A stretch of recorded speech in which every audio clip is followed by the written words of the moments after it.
Well, good afternoon, everybody. You know what? I'm inspired. I'm inspired because it's Tuesday, and Tuesday means it's going to be the parent leadership group tonight. The highlight of my week and the highlight of my career here over the last decade.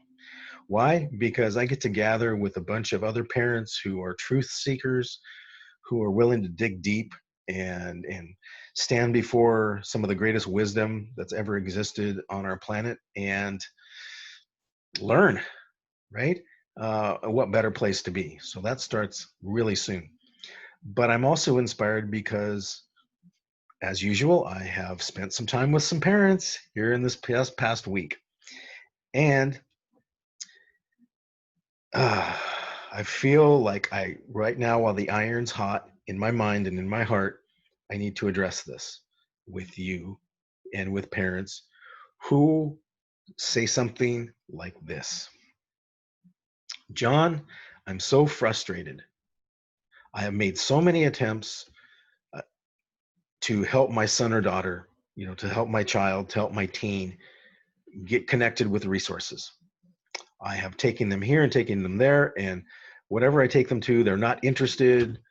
They start some sort of program, counseling, whatever, meeting with a youth worker, whatever it is, and they eventually stop going. I'm so exhausted, so frustrated. Why they just don't take my advice, appreciate all the energy and commitment that I've given this, and you know, you know, not only that, sometimes other family members get involved, and my team seems to do fine with them, but not with me. Why is that? I know parents. I'm a parent, right? This can be heartbreaking when you feel like, first of all, you see your son or daughter maybe not doing well, maybe suffering. Who knows? But as parents, we have this grand vision for our kids, don't we? From even before they're born, when we think about having children, but certainly when once they're conceived and beyond, we have, whatever you want to call it, great expectations, great dreams for our kids. And so it bothers us immensely when we don't see them fulfilling their potential, when we don't see them, going out and engaging the world, when somehow they're just not doing well, especially when it comes to a mental health issue, because the mental health issue is it's invisible, right? It's hard to see what's going on. And a lot of times our kids don't want to speak to us, or they don't know how to convey what's going on for them. So it leaves a parent feeling very frustrated, scared, a little bit in the dark, right? You don't know what's going on, or frustrated and angry because it appears your teen is not showing you respect, is not respecting all this energy and time that you've put into something. And so here's something to consider. And you won't hear a lot about this. You hear a lot about it from me because I've developed some ideas around this that help illuminate it. But whenever a child pulls away from a parent, whenever a teen pulls away from a parent, from a family, chances are, now we're not talking about serious mental health issues or addiction issues or whatever, but let's just say that they pulled away and they don't want anything to do with you, and it feels that way, and you try to offer all this advice and this wisdom and you know car rides to this appointment and this appointment, and just none of it seems to work out. Now on the surface, it can look like lack of motivation. It can look like a mental health issue getting in the way. It can look like that, but at the end of the day, it leaves you feeling frustrated and angry and oftentimes disrespected. What you need to know is what's sitting under that is oftentimes what we call a kind of a purposeful strategy, if you will. Let me just say it this way: to not help you out. That's what a lot of parents don't understand. Is a lot of times when there's conflict or tension or whatever in a family history, and this is what we do as human beings, is that we kind of follow each other around and we make lists of grievances. And if your teen seems to be significantly resisting you and there's tension and conflict, if it seems like you're pouring all this energy into your teen and nothing is happening, if the teen is kind of withdrawn from you, uh, it may be because they have grievances against you. This is not a complex idea, but it's one that gets dismissed a lot. Because a lot of times when people aren't doing well in the world, we attribute that right away to some sort of a lack of capacity or some sort of a trauma that's occurred in their history. And there is a connection to what one could call trauma here. If we could call trauma, basically kind of some range of disappointment, if you will, or that our needs aren't being met, or what I call an abrupt separation from our expectations, then yes, there's all sorts of things that could register as a trauma. But let's just, when somebody hasn't done right by you, you have a grievance. It's kind of like you bookmark it, you make note of it. And so when this is happening for parents, when they're trying to assist a teen and they're just not responding, and maybe there's conflict and tension that continues to escalate, and the parent is just baffled, they don't know why this is happening, this may be why it's happening. Because your teen has a stack of grievances against you. In other words, they're not happy with you. They're pissed. Now, this may look passive aggressive as well. So in other words, somebody's really angry at you, but they're not going to show it on the surface. But they'll show it by digging their heels in. They'll show it by sabotaging their success. They'll show it by being half-hearted or reluctant to follow your advice or your wisdom or whatever it is you're trying to convey. It'll be like they have the brakes on, right? The brakes, their foot is on the brake pedal. You won't know it because on the surface they'll go on, oh yeah, sure, I'll take the help, Dad. Sure, Mom, you can drive me to the doctor, whatever it is. But you don't see that underneath this veneer, there is anger. There's a stack of grievances that they have against you. And it's coming out sideways. If this isn't being spoken directly, and there may be reasons why those grievances exist. There very likely are. There are reasons why they've stacked up the grievances and that those grievances haven't been able to be aired out. They haven't been able to been addressed. This often happens in family living rooms and homes that are unsafe to speak in. What makes a family living room unsafe to speak in? Well, certainly violence and drug abuse and criminal activity and things like this are outstanding. But other things that make a family living room difficult to be a meeting place, a place to share, that makes it unsafe, are things like sarcasm, comparing somebody to somebody else, right? Criticism, nagging, or using these killer, if you will, deadly toxic words like you need to, you better, you should, you have to, because I said. These things create a very unsafe space for a person to express themselves. So these grievances just get piled up into a person's psychological file cabinet, and they sit there, and they become fuel for the fire. Wind in the sails, if you will. Wind in the sails to do what? Well, to stick it to you. See, when you have a lot of grievances against somebody, pretty soon it starts to distort how you see that person. You start to see this person through the lens of an adversary. You start to see this person as the enemy.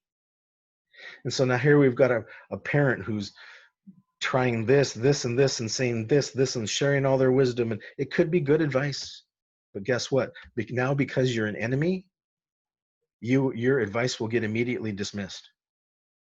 Or if not immediately dismissed, it'll get deflected some way. Like I said, you'll take your son or daughter to see a counselor, and they might meet for 1 or 2 sessions and then quit. Or there'll be numerous excuses of why they won't engage in a particular service.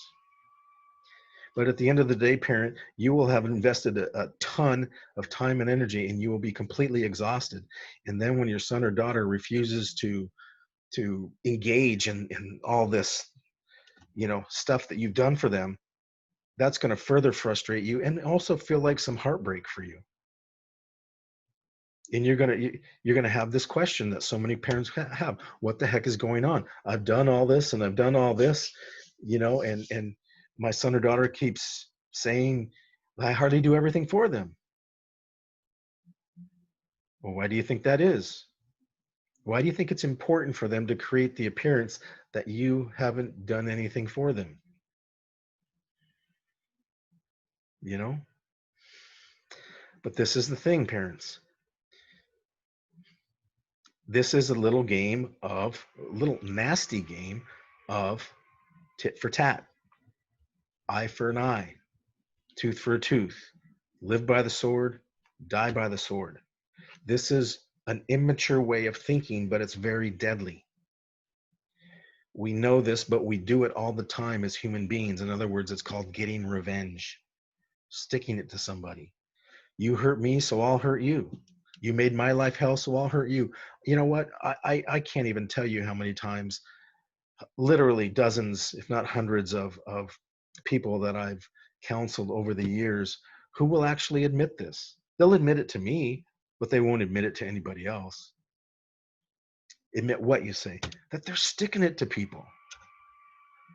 I've had young people, teenagers, flat out say, of course I'm not gonna do the dishes tonight, or I'm not gonna help out my mom or my dad. Why would I? Well, your parents, if only, they really just wish that all they're asking is a little more respect from you. Well, why should I respect them? They don't respect me. Why should I care about them? They don't care about me. Why should I take the time to listen to what they have to say? They take the time to listen to what I have to say. You see how that just goes back and forth? That's an immature mind. They're stuck in this revenge dynamic. They hurt me, now I'm going to hurt you. One of the things that we hear sometimes, but we don't hear it enough, I think, is that hurt people hurt people. Have you heard that before? Hurt people hurt people. It's like a wounded animal, right? If you have a wounded animal, they're a dangerous animal. A wounded animal will wound other animals, will wound other people, right? Another thing to say is, for instance, very similar: scared people scare people. Scared people scare people.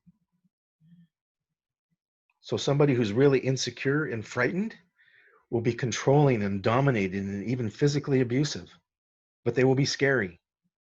Or maybe they'll be scary because they're just constantly threatening to hurt themselves or hurt somebody else, or threatening to leave, or whatever it is. But their tactic will be to scare you. Why would a person use such a tactic? Well, that's the tactic of somebody who's very, very desperate. So they must be very, very scared, right? So what I'm explaining to you is not uncommon at all. It mostly occurs in an immature mind, but we still do it even when we're adults. Maybe you have a married couple and somebody's given somebody the cold shoulder, or withdrawing love and affection, or withdrawing sex, or withdrawing communication, whatever it is. That withdrawal, behind the withdrawal is an attack. It's a passive aggressive attack. But that's the elephant in the living room. Nobody wants to talk about that passive aggressive attack, the revenge motive. But this very well, parents, could be what you're up against. Because you need to know the landscape here. You need to know what you're up against. Otherwise, you're going to keep frustrating yourself to no end by pouring in all this help to support your teenager, and it'll just evaporate, or it'll just increase the tension and the conflict. At least by having this information, parent, you can alleviate some of the stress on yourself, some of the guilt that you might have, because you think, where am I missing this? What's wrong with me? What da da da da da. Maybe there's something wrong with my kid. No, this is just kind of very immature behavior. But parents, as I mentioned earlier, there's ways that you can create this and you can exacerbate this in your own home by being critical, by comparing your children to other children or siblings, by using guilt and sarcasm, by saying you should do this, you need to this, you better do this, you have to do this, I asked you, do it for me. Those kinds of things are just like kindling on a fire. Boom. It's going to heat it right up. So I hope you hear me here. I hope you hear me. I hope this answers some of your questions and allows you to breathe a little bit. Now, there's some strategies you can use to make this better. And maybe we should talk about that in another video. But right now, this is enough because it does require a lot of personal accountability. Again, as a parent leader, you want to be able to look at your scoreboard, look at your results and go, what does this have to do with me? And what does this have to do with the strategies that I'm using? Believe me, parents, so much of this conflict is subconscious and robotic that if you start to change your way of being, it could resolve the entire conflict. That's the good news. So take care of yourself. Be a student of truth. Spend time in the wisdom teachings. Attend workshops and presentations. And if there's any way that I can help you, let me know. Go to my YouTube channel. Check out all the videos. I've got it all there for you. All right. Have a good day.